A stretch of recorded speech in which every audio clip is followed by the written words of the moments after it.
The main focus, though, of what I want to talk about is some ways of thinking about the different stages of innovation, of how you take an idea from the beginnings of this innovation spiral, as we call it, starting with opportunities and challenges, moving through the generation of ideas, through to then testing, developing, prototyping products and services, and then ultimately scaling them, and then changing whole systems.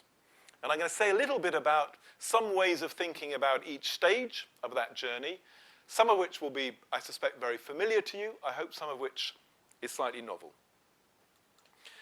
So innovation often begins with seeing something. And that's why we start in our sort of slogan, see, spark, shape, shift with seeing.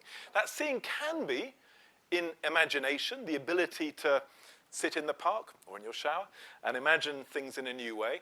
And there's an extraordinary history of how imagination and practical innovation has been fueled by fictions, by science fiction, by pure imagination, whether of H.G. Wells or Ursula Le Guin, who died a few months ago, or a film like Minority Report.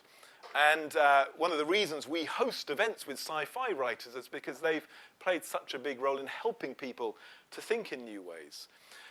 But I think most innovation is more driven by observation, by seeing things. So the invention of the microscope back 400 years plus ago showed that in what appeared to be clean water, there were lots of little bugs and microbes. The River Thames was full of life.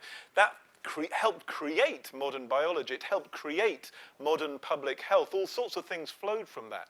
Just as X-ray crystallography in the 19th century showed things in new ways and fueled an entire new sort of science and practice. These are two remarkable images from the history of science. On the left, Alexander Fleming's photograph of when he spotted an error in his experiment, something going wrong. Often crucial to innovation is seizing a mistake in a creative way, and that, of course, turned out to be penicillin, which ended up saving millions and millions of lives over the succeeding few decades. And on the right is Rosalind Franklin's image in the inside of a cell, which prompted the idea of a double helix for Crick and Watson, prompted their imagination through seeing things that might be the underlying structure of human genetics. And all sorts of things can be prompted by seeing. A really interesting example at the moment is the design of social robots and AI in ways which can deal with human beings. And most of the last few decades, programmers tried to program social robots, but it turns out they're much more effective if you program them to watch how people behave and then to copy their behaviors rather than trying to program them. So it's, again, seeing as a prompt for innovation. We do, I think, a lot of this in our work at Nesta, including seeing innovation itself in new ways. So on this slide, you can see on the left what's sort of the traditional approach. This came from a report we did on the Chinese innovation system a few years ago, looking at the outputs of patents and research papers and so on. And on the right, you can see some examples of the new ways of mapping innovation in real time, scraping the web to see where new firms are growing up, seeing what relationships there are, what the network structures are. We're in an extraordinary phase where new ways of seeing will in turn generate very new ways of thinking about how policy should be run, which were not almost imaginable 5 or 10 years ago. The next stage of innovation is then to spark ideas. Do you spark them in a eureka moment, like Archimedes in the bath, through challenges, or through really the hard graft of trial and error? This guy is one of the people we quite like at Nesta. How many people recognize him?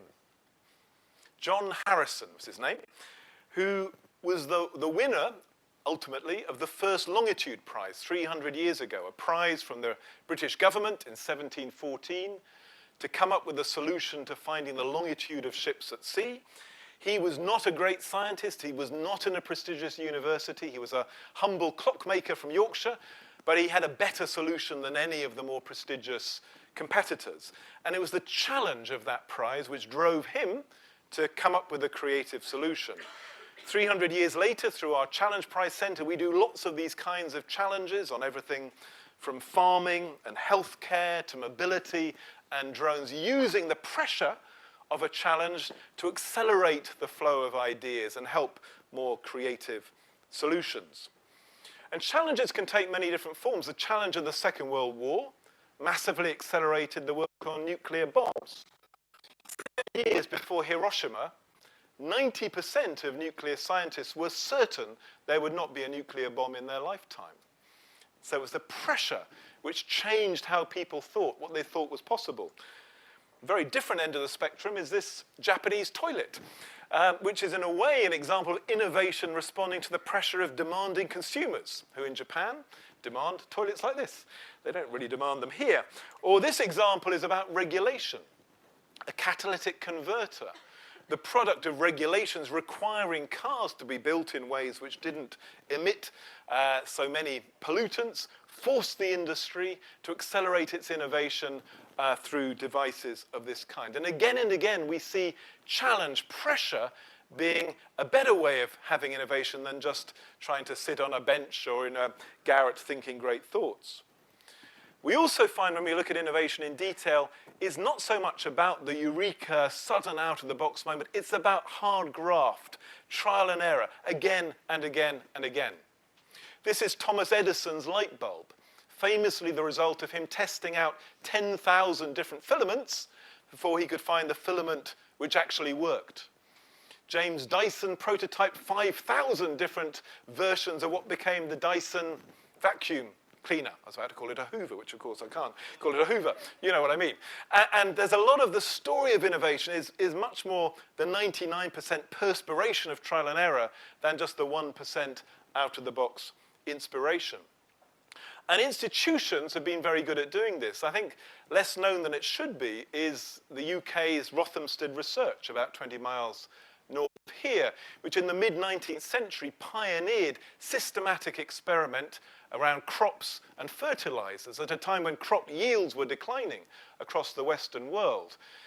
Its founder became immensely rich, but they also saved the world from the kind of starvation Thomas Malthus had predicted and were one of the world's first examples of the modern laboratory, trialing, experimenting, testing things out in an institutional form.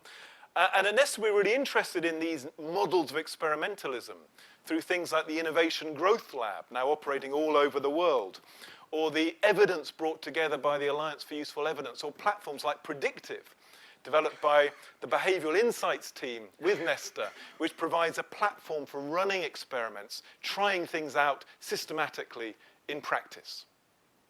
If you're going to actually make an innovation have an impact, you then have to shape it. It's not enough to have the insights or the spark or the creativity.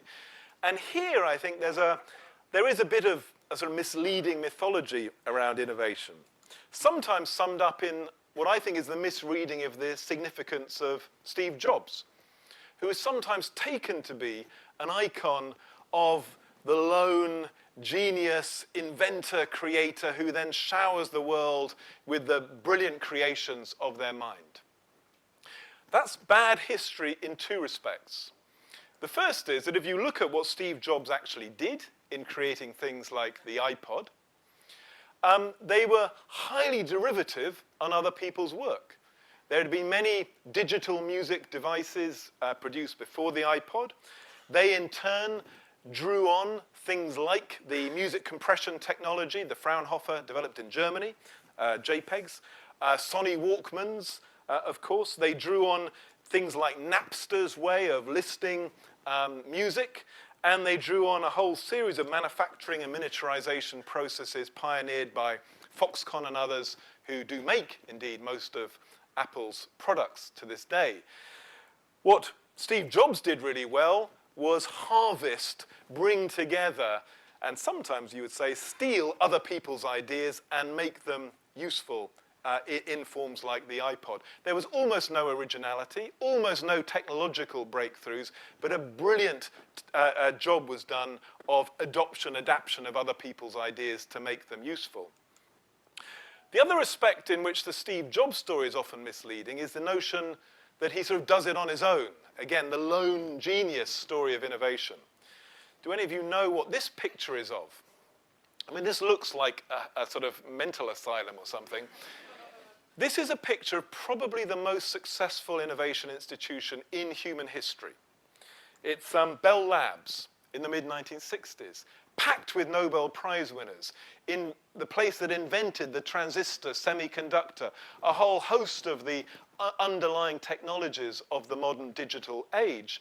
And it was full of very genius creators, but it was organized as a bureaucracy, as a system, as a structure. It helped to orchestrate huge teams of technologists, turning those ideas into useful form. It was very bureaucratic, almost as bureaucratic as this organization, NASA. At the height of the NASA story in the 60s, the Apollo missions, it employed indirectly or directly 500,000 people in 20,000 organizations, sometimes using very innovative organizational forms like competing teams to come up with a way to get the man on the moon. 3 teams competed before one was chosen, with the very unusual idea of a rocket which sort of broke into bits and then a much smaller rocket ship landed on the moon. But it was bureaucratic, it was organized, it was managed in all sorts of ways, and couldn't have achieved its goals if it hadn't been. Now, what that sort of organization means changes in different eras. This is a picture of Y Combinator, a very successful accelerator for digital startups in the US, many of which have become multi-billion-dollar unicorns. It looks rather different from Bell Labs. No one in the Bell Labs picture was wearing shorts or Hawaii shirts. But again, it's highly organized, highly managed, highly curated, not just about brilliant people having brilliant thoughts. And if you look at where in the world innovation happens, the clusters of innovation in places like Silicon Valley or South Korea or Israel and so on are ones which orchestrate resources, money, time, universities, spaces, to make it easier to come up with ideas and turn those ideas into a reality. And some places have dramatically changed their position very quickly, like Estonia, which 20 years ago would not have been on a map like this, but now is one of the great sort of centers of innovation. But it's all about the organization of innovation, not just about the underlying creativity of the people in a place.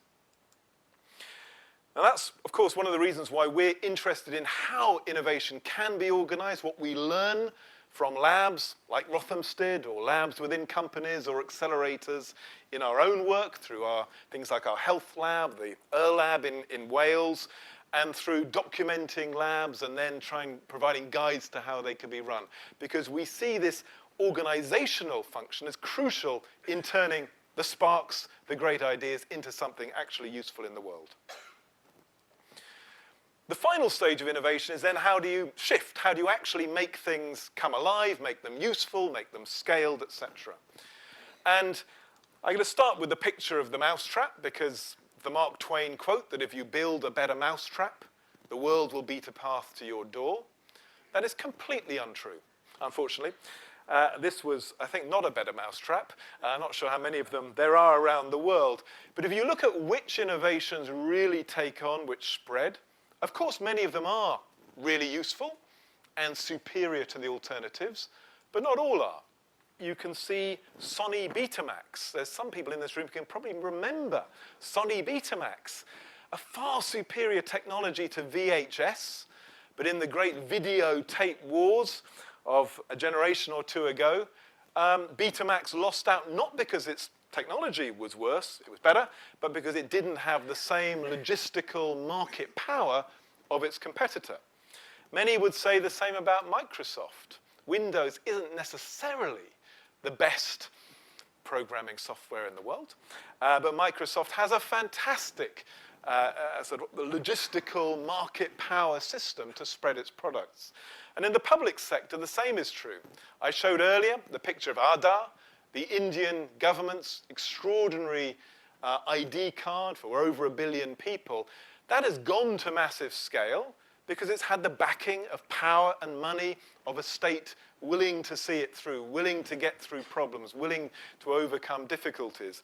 And again in the story of innovation, we see the companies with the backing, the investment, the cash, the ability to get through the inevitable setbacks and problems. They're the ones which win, not necessarily the ones with the best ideas. And in the current battles, the extraordinary battles going on before our eyes over who will dominate the next generations of artificial intelligence, will it be IBM Watson, Google DeepMind, Amazon, and so on, some of that will be determined by technological and scientific genius, but a lot of it will be determined by the orchestration of market power and money and smartness in doing that, as it were, the business implementation rather than the underlying technology. Now again, that's why at Nesta we are very interested in ways of organizing money and skill, whether through things like our impact investments team or arts impact funds and other innovations in ways of using money to help people with good ideas actually get over those barriers and get their good ideas to scale, because there is no guarantee they will. Because even if they have a better mousetrap, on its own, it won't make the world beat a path to their door. The other bit of our story is about how whole systems change.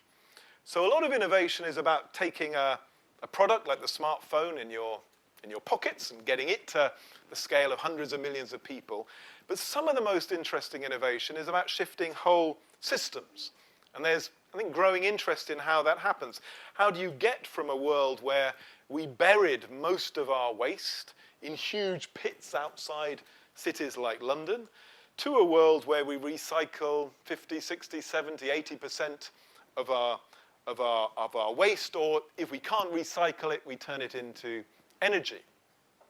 And this is a really interesting field where we're learning, I think, about almost very different models of innovation where you combine often new technologies, like the technologies of energy from waste, with new policies and regulations. Most of that story, which means that every week, probably everyone in this room separates out their plastic and their bottles and their paper in separate bags. That was driven by a whole series of interconnecting things. New rules, new policies, some from Brussels, new technologies, but also social movements. A sort of changed attitude, you all thinking that you've actually got maybe a moral duty, not just to bury your waste in a hole in the ground, but to recycle it as part of your contribution to the planet. And we're really interested in how we become more systematic at that kind of systems change, whether it's around things like aging, or very live current challenges like the shift perhaps to driverless car cities or new uses of drones. They require orchestration of all of these different elements, and you will find very little about that in 99% of the books about innovation, which just focus on individual products and services and miss this bigger picture. One last bit I want to mention about systems change is really exemplified by this painting. This is the British public's favourite painting. So I hope it's your favourite painting, The Fighting Temeraire of Turner, which I think is the best painting about innovation ever, which, as you can see, which shows this beautiful old wooden sailing boat being pulled into port by this ugly little steamboat to be broken up. It's a story about change, disruptive innovation. Around that sailing boat were all sorts of meanings and memories and histories, an entire industry of carpenters and forestry and rigging makers and so on. And all of that was essentially wiped away by this ugly little steamboat. It's a reminder that innovation is often quite a painful process with losers as well as winners, a sense of loss as well as a sense of gain. Often the new is uglier than the thing it replaces. And often for innovation to happen, something has to make way to create the space for the new. And that's very difficult in some sectors. The public sector in particular finds it really hard to get the old out of the way to create space for the new. And yet that is essential for innovation to thrive. And another very interesting example of that, which is perhaps slightly counterintuitive, is on things like language translation services on your mobile phone or Google Translate. One of the real surprises of the people involved in doing that is language translation got better, in the words of the IBM scientist who ran it for a while, the more he sacked linguists. The machines turned out, and statistical methods were more efficient than linguist methods, and it was only when you got rid of, in some ways, the encumbrance of the old, in that case, all sorts of views from linguistics, that huge breakthroughs were made, so you can now type or talk into your phone and get it translated into Estonian or Mongolian or whatever it may be. Again, making way is often crucial for innovation.